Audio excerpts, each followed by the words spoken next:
In this tutorial, I'll be showing you how to simulate and build logic gates using transistors. So I'll be simulating 4 different logic gates, which includes the NOT gate, the OR gate, the NAND gate, as well as the AND gate. The software I'm using to simulate is called Proteus. Let's get to work. The first gate here is the NOT gate. With the NOT gate, if I have 0 here, I'm supposed to have 1 at the output. And if I have 0 at the output, I'm supposed to have 1 at the input. So I'll click on Simulate. And then because there's a 0 here, the output is 1. And I have this LED at the end indicating to me that the output of this logic gate is 1. To make this gate, I used 5 components. The first component is this resistor and this resistor. The third component is this transistor. The fourth component is this LED. And then this current limiting resistor. I also use the logic input for the input, and then I use the logic probe for the output. So I can toggle between 0 and 1 at the output, and I will have the corresponding output over here for the NOT gate. The second logic gate I want to show you is the OR gate. With the OR gate, if I have either 1 or 0 on any of these inputs, the output will be 1. And if I have a 1 and a 1 here, the output will still be 1. So let me change this to 1. The LED comes on. The output is 1. I change this one also to 1. The output remains 1. The LED remains on. I change this one to 0. The output remains on. The LED also remains on. I turn both to 0, and the output becomes 0. I used 4 resistors and 2 transistors as well as 1 LED to build this. The next gate I'll talk about is the AND gate.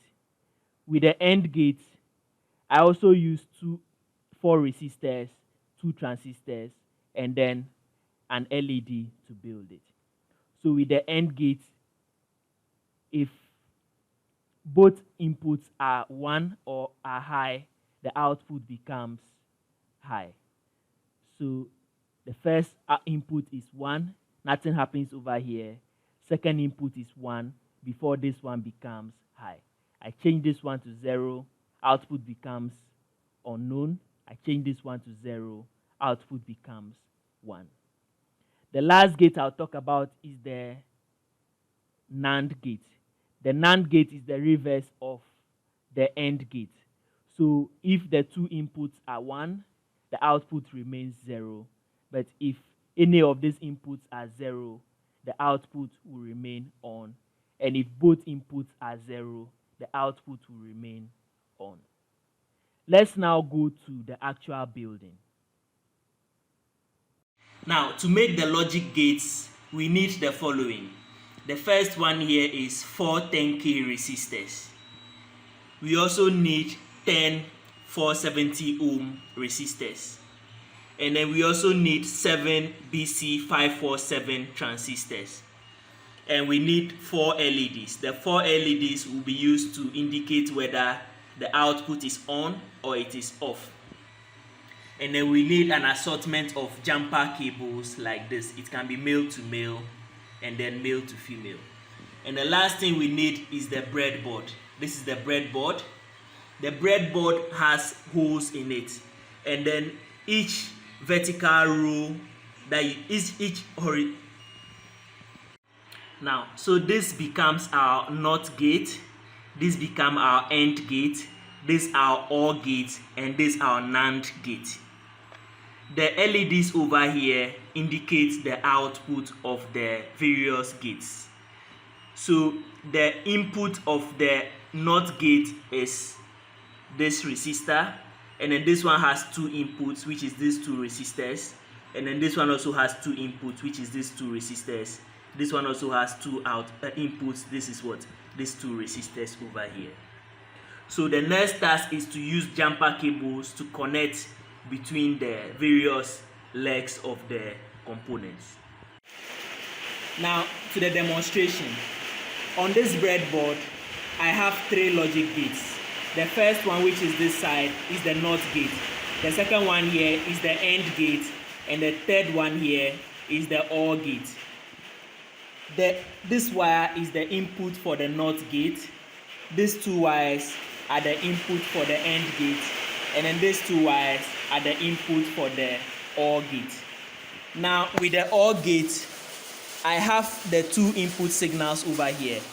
The hole close to the blue line is the 0, and the red hole is the 1. So as it is already 0, because I've not connected anything to it, this LED is now on.